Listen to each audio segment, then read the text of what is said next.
Kobbie Mainoo ya shaida wa Manchester United yana so zai tafi wata ƙungiya domin aro, domin shi ya gaji da ƙungiyar, yana so ya tafi wani waje domin ya taka leda. Amma dai Manchester United ta ƙi ta amince da hakan saboda tana buƙatansa.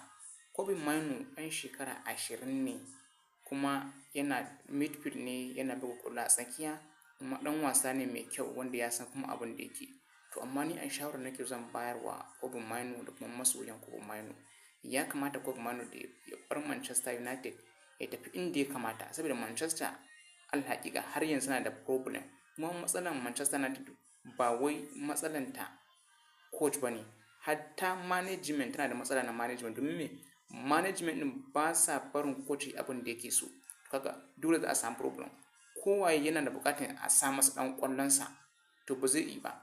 Abin da coach yake so, idan yana duk wani coach yana so idan aka ce yau ya shigo club ko kuma ya shigo team, yana so a sake masa ragamar team gaba ɗaya a hannunsa, sai abin da ya ja.